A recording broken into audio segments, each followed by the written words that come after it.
안녕하세요. 시작하는 UX 디자이너를 위하여의 김승민입니다. 오늘은 UX 디자인에 관련된 여러가지 디자인의 개념들에 대해서 배워보는 시간을 갖도록 하겠습니다. UX 디자인이 생겨난 지는 아주 오래되진 않았지만 이 연구가 굉장히 활발하게 진행되고 있는 분야고, 또 여러 연구자들 그리고 여러 기업에서, 학계에서 여러가지 개념들을 이렇게 제시하고 있습니다. 제가 그 UX 디자인 분야에서 널리 인용되는, 널리 활용되는 몇 가지 개념들에 대해서 오늘은 알아보는 시간을 갖도록 하겠습니다.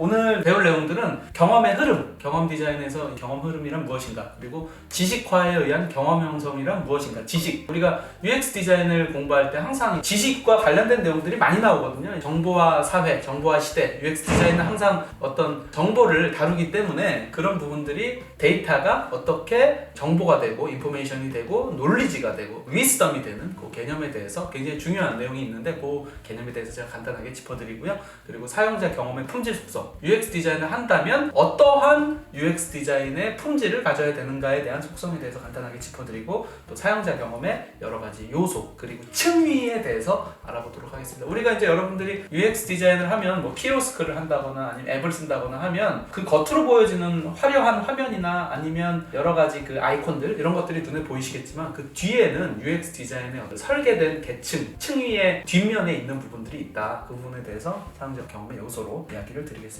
첫 번째는 경험의 흐름에 대한 이야기를 해보겠습니다. 경험과 시간, 이게 이제 UX 디자인 그리고 제가 인터페이스 디자인, 인터랙션 디자인을 얘기하면서 경험하고 시간에 대한 얘기를 좀 드리고 싶었어요. 인터페이스는 사용자가 경험하게 되는 다른 시스템을 만나는 지점이라고 했었죠. 지점에 대한 개념이다. 어디에서 만나는 지점이다. 그러면 거기서 일어난 행위는 인터랙션이고, 그것을 종합하면 사용자 경험이라는 건데, 경험이라는 것은 뭐냐? 무언가를 만났을 때, 누군가를 만났을 때 그것을 대하면서 겪는 여러 가지 일들이 있겠죠. 그게 인터랙션이죠. 그러면서 그것이 쌓이는 것이 경험이거든요. 쌓인다는 것은 뭐냐면 반드시 시간적 속성을 가지고 있다는 얘기입니다. 시간적 속성, 시간의 흐름에 따라서 처음에 제가 어땠는데 지금 어떻게 변했어. 오빠, 옛날에 나한테 잘해주더니 요즘 왜 이래? 이렇게 여자친구가 얘기하거나 남자친구가, 영수가 너 처음에 나한테 엄청 친절하게 하더니 요즘엔 내 앞에서 방귀도 뀌더라? 이렇게 얘기하는 거는 처음의 경험과 지금 현재의 태도와 경험이 달라졌다는 거죠. 그래서 태도라는 것은 무언가를 대할 때 나타내는 어떤 사람의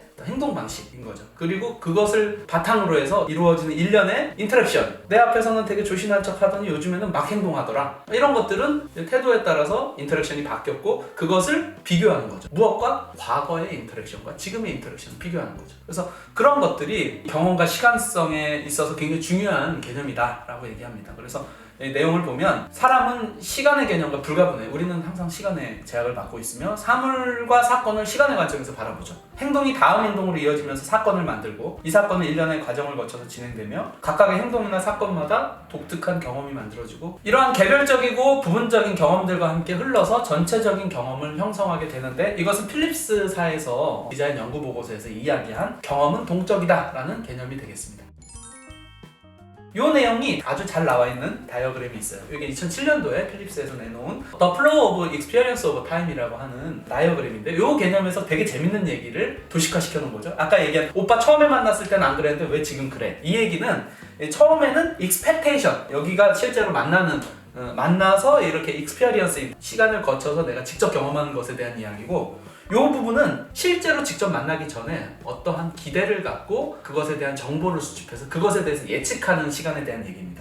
expectation이라는 건 뭐냐면 기대. 영철이라는 오빠를 친구가 소개시켜준대. 학교는 어딜 다니고, 외모가 어떻대, 원빈을 닮았고, 이런 식으로. 어느 학교에 다니는 사람들은 어떻더라? 본인의 개인적인 경험. 내가 보니까 나이가 나보다 2살 많은 오빠들은 나한테 어떻게 대하더라? 이런 개인적인 경험. 그리고 컬처럴 레퍼런스, 사회적 준거. 그 K대 다니는 친구들은 약간 어떻대? 이런 사람들이 흔히 얘기하는 사회적 준거, 이런 얘기를 한다는 것은 사회적 통념이죠. 그걸 바탕으로 해서 내가 만날 영철이라는 오빠가 어떻겠다. 군대를 갔다 왔고, 학교는 어딜 다니고, 연애 경험이 있는지 없는지, 뭐 외모를 보진 못했지만 뭐 누굴 닮았대 이런 것들이 다 이제 개인의 기억과 아니면 사회적 증거에 의해서 특정한 대상에 대한 익스펙테이션이 생긴다는 거죠. 그래서 기대를 만들게 돼요. 이게 이제 사실은 실제 경험을 하지 않는 기대라는 거죠. 기대에 불과한 건데 이것이 대상을 실제 만나서 experience in time, 실제로 소개팅 장소에 나가서 안녕하세요 뭐 반갑습니다 그리고 이제 첫인상을 받게 될 것이고, 그리고 디스커버리라는 건 이제 딱 보면서 오빠가 시계를 뭘 찼네, 신발을 뭘 신었네, 옷을 잘 입네 뭐 이런 것들이 이제 디스커버리 하는 거고요. 실제로 같이 이제 만나면서 여러 가지 밥도 사 먹고 영화도 보러 가고 이러면서 행동을 인터랙션을 하면서 여러 가지 경험을 쌓게 되죠. 그게 이제 시간을 들여서 경험하는 거죠. 그렇게 경험을 했더니 어떻게 돼요? 이렇게 처음에 기대했던 것들이 점점점 바뀌어서 이 익스펙테이션 쭉 가죠. 이 경험에 의해서 이게 바뀐다는 거예요. 선입견이 바뀐다 라고 얘기하면 되겠습니다. 근데 이게 사람뿐만이 아니라 UX 디자인도 마찬가지라는 거예요. 맥도날드의 키오스크를 사용하려고 하는데 난 처음이야. 50세 노인 A씨가 맥도날드 갔는데 그 카운터에서 이제는 카운터에서 주문 안 하시고 저기 키오스크 사용하시면 됩니다. 그러면 키오스크를 사용하기 전에 키오스크? 나 키오스크 사용해야 돼? 한 번도 사용 안 해봤는데 어떡하지? 어렵다는데? 이런 개인적 경험. 그리고 어렵다던데 사회적 증거를 가지고 어떤 기대를 갖고 키오스크 앞에 서죠. 실제로 떨리지만 첫 이용을 하게 되면 임프레션, 이거 생각보다 단순하구나. 디스커버리, 기능이 이런 기능이 있네. 실제 사용하면서 이거 어디 있지? 막 찾다가 어펙티드, 실제로 사용하니까 50대가 사용하기에도 맥도날드 키오스크가 사용할 만하구나. 아니면 이거 못 쓰겠다, 나 그냥 주문 다시 사람이 받는 걸 하고 싶다, 이런 판단을 하게 되는 것은 시간의 흐름에 따라서 경험이 이렇게 생성이 되는데, 이런 나선 구조를 하는 거죠. 기대를 갖고 실제 써보고 그 다음에 그 기대가 확인되는 과정이 있다. 굉장히 명쾌한 개념이죠. 시간의 흐름에 따라서 경험이 쌓인다. 쌓이는 경험의 흐름을 이렇게 잘 도식화해 놓은 것이 2007년도 필립스가 내놓은 개념입니다. 여러분들 기억해 두시면 좋을 것 같고요. 그래서 한 번에 만들어지는 것이 아니라 시간의 축을 따라 점진적으로 형성이 되는데 이게 도는 거죠. 계속 두 번째 데이트, 세 번째 데이트 이러면서 계속 바뀌는 거죠. 인상, 발견, 사용, 기억 단계를 거쳐 만들어지며 과거의 개인적 기억과 문화적 증거에 대해서 형성된 기대가 경험 전반에 지속적으로 영향을 끼친다. 그래서 예를 들어서 전과 잘해, 무서워, 이게 이제 계속 남아있으면서 계속 그 사람을 만날 때 계속 지켜보는 거죠. 혹시 나쁜 짓을 저지르진 않을까 저 사람이. 그래서 제품이 복잡할수록 디자이너 고민이 더 커지는 거죠. 왜냐면 우선적으로 고려해야 되는 것이 경험을 단순화시키는 거고, 그래서 간결하게 하는 건데, 근데 복잡한 것을 단순하게 만드는 것은 한계가 있습니다. 그리고 때에 따라서는 복잡한 것이 오히려 긍정적 효과를 제공한다고 하는데, 게임 같은 경우에 그런 거죠. 다양한 경험을 할 수 있게 해서 그것이 풍성하게 하는 그런 것들이 있기도 합니다. 그래서 꼭 단순한 것이 좋은 건 아니고요. 디자이너가 주목해야 될 것은 흐름입니다. 사용자 흐름이 굉장히 매끄럽게 흘러갈 수 있도록 개선해서 다양한 상황을 만나더라도 경험이 조화롭게 이어질 수 있도록 만드는 것이 중요하다. 그 다음 DIKW 하이어라키에 대해서 말씀드리도록 하겠습니다. DIKW 하이어라키는 정보의 형성에 대한 개념입니다. 그래서 지식화에 의한 경험 형성, 좀 말이 어렵지만 사용자는 자극을 스스로 해석해서 나름의 의미를 부여를 해요. 그러니까 여러 가지 자극들, 그것이 이제 데이터로 들어오는 거죠. 제공자는 사용자가 자극을 잘 해석할 수 있는 노하우, 즉 정보를 이용할 수 있는 능력을 갖도록 만들어야 된다. 그래서 잘 이해할 수 있도록 만들어진 정보를 제공해야 된다. 정보는 지식으로서의 전환 과정을 거치는데, 여러분들 지식인이라고 하지 정보인이라고 안 하거든요. 정보는 굉장히 단편적이에요. 예를 들면 날씨와 생활 정보 이런 거죠. 근데 일기예보를 하는 분들은 단순히 정보를 가지고 일기예보를 하는 게 아니라 지식체계, 어떤 기압골이 형성이 되면 어떻게 날씨가 변하고 장마가 어떻게 시작이 되고 이런 날씨에 관련된 지식체계를 갖고 있는 분들이 정보를 주는 건데, 우리가 이런 것들이 어떻게 쌓이는지에 대한 개념이 바로 DIKW 하이어라키라는 방식으로 설명이 되어 있습니다. 이것은 나단 셰드로프가 1994년에 제시한 이론인데요. Experience of Knowledge, 지식화에 의한 경험 형성이라고 하는 개념인데, 처음에 데이터가 형성이 되죠. 어떻게? 리서치, 크리에이션, 게더링. 리서치는 뭐예요? 사람들한테 물어보는 거죠. A, B, C 후보 중에 누구 찍을 거예요? 이런 것들이 리서치죠. 크리에이션은 뭐예요? 예술가들이 뭔가를 만들어내면 그것이 크리에이션이 됩니다. 사진을 찍거나 만들어지는 것이 크리에이션. 게더링은 여러 가지 데이터를 모으는 거죠. 온도계라든지 습도계, 그런 것들은 게더링이죠. 저기다가 습도계 놓고 풍량계 놓고 시간마다 어떻게 바뀌는지를 이렇게 조사해서 누르면 데이터를 수집을 할 수 있죠. 그것들이 모여서 나중에 인포메이션이 되고, 이것이 축적이 되면서 논리지가 되고 위스덤, 지혜로까지 이어지게 되는 개념을 담고 있습니다. 그래서 데이터는 뭐냐? 데이터는 어떤 사실이나 수치를 전달하기 위한 기호, 심볼이며 조사, 창작, 수집의 결과물입니다. 가령 오늘 기온은 30도이면 습도 55%다는 측정된 그대로의 데이터예요. 이 데이터는 해석이나 분석되지 않은 순수한 상태이기 때문에 데이터 자체는 의미가 없으며 의미가 없기 때문에 데이터에 대한 전문 지식을 알고 있는 사람에게는 데이터 자체가 정보일 수 있지만 대부분의 사용자에게는 단순한 수치일 뿐입니다. 습도가 55%라는 사실이 어떤 의미인지 알지 못합니다. 제가 학생들에게 항상 물어보는 게 있어요. 이 얘기를 할 때. 오늘 기압이 950 헥토파스칼이다. 우리 친구, 오늘 어떻게 하실래요? 이렇게 물어봐요. 950 헥토파스칼? 이 내용의 의미를 아는 사람에게는 정보지만 모르는 사람에게는 그게 무슨 소리지? 뭐지? 그 높은 건가? 낮은 건가? 갸우뚱해요. 그래서 학생들이 그 의미를 모르는 학생들은 잘 모르겠는데요? 오늘 뭐 밖에 나가는 거랑 상관이 있나요?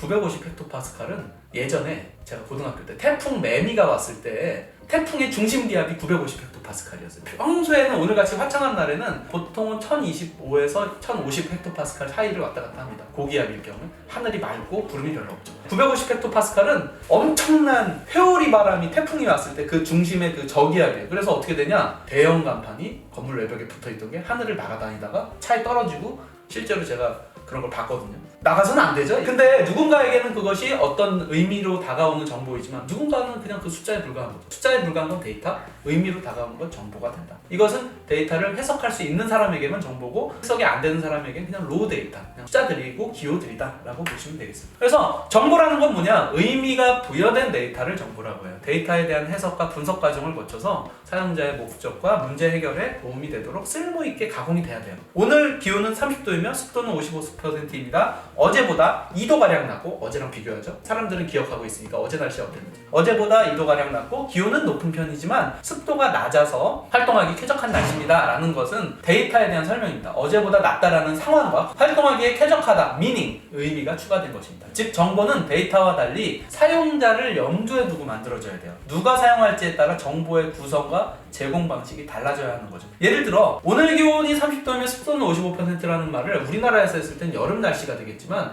만약에 아프리카 적도지방에서는 겨울에 건기에 해당해서 추울 수도 있어요. 그 날씨에 파카 입고 다니는 사람들이 있을 수도 있습니다. 그래서 누가 이것을 볼 것인지에 따라서 정보의 구성과 제공 방식이 달라져야 하는 것입니다. 정보는 제공 그 자체보다 사용자에게 어떤 효과를 줄 수 있을지에 초점을 맞춰야 돼요. 일기예보에서 날씨와 생활 정보에서 생활 정보를 주죠. 오늘은 날씨가 이러니까 빨래를 바깥에다가 말리면 오늘 잘 마를 거예요. 아니면 빨래를 밖에다가 말리기엔 어렵습니다. 이런 얘기들을 할 수 있는 거죠. 사람들에게 어떤 행동을 이끄는 효과를 줄 수 있을지에 초점을 맞추고 있습니다. 그래서 정보는 사람들에게 어떤 의미 있는 내용을 문제 해결에 도움이 되도록 쓸모있게 가공된 데이터다. 지식은 뭐냐? 이 정보를 나름대로 해석해서 의미를 부여하는 것이며 데이터와 정보를 어떻게 응용할 건지에 대한 노하우예요. 다양한 정보를 통해서 어떤 상황을 판단하고 어떠한 상황에서 어떻게 행동해야 되는지에 대한 사고 체계를 만들어 나가는 게 바로 지식화입니다. 그래서 지식이 있는 사람들은 의미 있는 결정을 내릴 수가 있는 거죠. 왜냐면 그걸 바탕으로 해서 정보들이 축적되면 어떤 결정을 할 수 있겠죠? 쓸모있는 정보들이 쭉 이렇게 축적돼서 나름의 사고 체계에 맞게 전환되어야만 비로소 지식이 형성됩니다. 그래서 어떤 사고 체계를 이루는 것이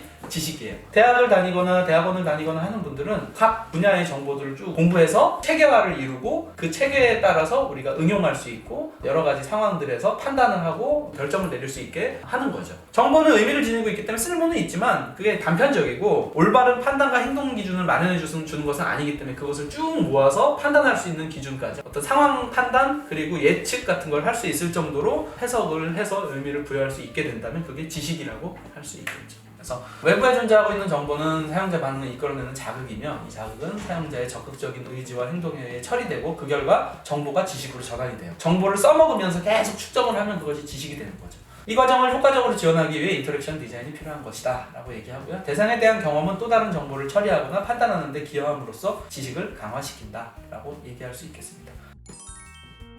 지식은 사물지, 사실지, 방법지로 구분을 하는데요. 사물지는 사물의 존재를 아는 것, 디스크 포맷 기능의 존재를 아는 것. 사실지는 특성, 상태, 원리를 아는 것. 포맷을 하면 디스크가 원래 깨끗한 상태로 돌아간다라는 것을 아는 것은 사실지고요. 방법지는 뭐냐? 그걸 실제로 하는 방법을 아는 것이 방법지라고 볼 수 있겠습니다. 그런 지식을 이렇게 구분하기도 합니다. 암묵지와 형식지, 뭐 이렇게 존재 형태에 따라서 구분하기도 하는데 암묵지는 내 남자친구가 어땠어? 뭐 이런 것들이 이제 누구한테 얘기하지 않지만 내 속으로 이렇게 계속 쌓아나가는 지식이죠. 우리 아들이 뭐 성격이 어떤지 뭐 이런 것들. 개인적이고 기억 속에 저장됐지만 어디로 표출되지 않는. 형식지는 뭐냐면 책이라든지 블로그, 인스타, 다른 사람이 볼 수 있게 내 남자친구 성격이 어때? 이렇게 형식으로 표현되는, 다른 사람에게 지식을 전달할 수 있는데 책이나 문서, 소프트웨어 등으로 공유될 수 있는 형식으로 표현된 지식이 바로 형식지입니다. 같은 정보가 여러 사람에 의해서 응용되면 개인적 해석과 분석에 의해서 각양각색의 지식이 창출될 수 있고, 이러한 지식들은 소셜 네트워크 서비스에서 사회화가 이루어지고 집단지성에 의해 통합되어 보다 높은 수준 지식을 창출하게 됩니다. 나단 쉐드로프는 공유 범위에 따라 개인적 지식, 지역적 지식, 전체적 지식을 구분을 했는데, 개인적 지식은 개인의 경험, 생각, 관점에 따라 형성되는 고유한 지식, 뭐 우리 엄마가 어떤지, 동생이 어떤지 이런 거고요. 지역적 지식은 이 동네 맛집 같은 거죠. 몇몇 사람에 의해서 공유되는 지식. 전체적 지식은 많은 사람에 의해서 공유되는 지식이다. 뭐 육아법, 전 인류가 공유할 수 있죠. 육아를 어떻게 하는지, 뭐 탯줄을 어떻게 자는지, 감기 걸렸을 때 어떻게 하면 좋은지, 이런 것들 많은 사람에 의해 공유되는 지식이다. 그래서 공유 범위가 넓어지면 의미는 보편적으로 이해될 수 있어야 하며 의사소통으로 일정한 규칙에 의해 이루어져야 된다. 많은 사람을 대상으로 정보 제공하는 것이 결코 쉽지 않은 이유이기도 하다. 이렇게 얘기를 하고요. 그 다음 지혜인데요. 지혜는 지식을 활용하는 창의적 아이디어예요. 미래를 예측할 수 있는 정신적 능력과 판단력이 지혜예요. 이런 것들은, 지혜는 사실은 배울 수 없다고 합니다. 지식까지는 공부해서 배울 수 있는데 지혜가 되려면 경험을 통해서 그것을 운영할 수 있는 능력까지 길러지면 그것이 지혜라고 볼 수 있습니다. 그래서 징크스와 지혜는 차이가 있죠. 예를 들어서 양말을 거꾸로 뒤집어 입고 나갔더니 좋은 일이 생기더라. 이거는 어떤 근거가 없는 거죠. 그냥 몇 번의 경험을 통해서 이렇게 이런 일이 있었지만 사실은 근거 없는 거고, 지혜는 지식과 경험을 잘 활용해서 앞으로 미래를 예측하거나 행동의 근거로 삼는 것이 지혜죠. 지혜는 사색, 평가, 회상, 해석의 결과입니다. 지극히 개인적이며 내면적 속성을 갖고 있어요. 그래서 배울 수 없다, 이렇게 얘기할 수 있습니다. 근데 경계가 명확하지 않아요. 아까도 얘기했지만 데이터의 의미를 분석할 수 있으면 그게 정보로 받아들일 수 있다, 이렇게 얘기했는데, 데이터와 데이터가 사이의 관계를 이해하는 것이 중요하다. 950 헥토파스칼과 1025 헥토파스칼의 차이가 어떤 차이가 있는지 이해해야 돼요. 정보 지식의 전환은 다른 정보와 정보 사이의 패턴을 이해하는 것이 중요하고요. 지식이 지혜로 전환이 되려면 지식과 지식 사이의 원리를 이해하는 것이 중요하다. 이런 원리들의 상관관계에 따라서 미래를 예측할 수 있으면 굉장히 지혜롭게 되는 거죠. 그리고 실제 이걸 가지고 운영을 해야지 그것이 전환이 된다, 이렇게 얘기하겠습니다. 그래서 우리가 디자이너로서 정보를 보는 것이 아니라 사용자들이 정보를 알 수 있게끔, 그리고 사용자 행동을 이끌어낼 수 있어야 합니다. 그래서 지식의 작용이 필요하고, 디자이너가 사용자에게 지식이나 지혜를 직접 제공할 수는 없어요. 그러나 데이터와 정보가 있어야 지식도 제공을 할 수 있기 때문에 데이터와 정보를 의미 있게 구성해서 전달한다면 사용자가 정확한 지식과 참다운 지혜를 가질 가능성이 커집니다. 그래서 정보 디자인이 굉장히 중요하고, 의료기기라든지 과학과 관련된 내용의 UX를 할 때는 그것을 사용자들이 쉽게 이해하고 명확한 개념, 그리고 내가 어떤 행동을 할 수 있는 지식을 형성할 수 있도록 잘 정리해서 제공하는 것이 필요하다라고 말씀을 드릴 수 있겠습니다. 자, 그래서 오늘은 이번 참여는 이렇게 이 두 개에 대한 내용을 했고요. 뒤에 두 가지 꼭지는 또 다음번 끊어서 공부해 나가도록 하겠습니다. 네, 감사합니다.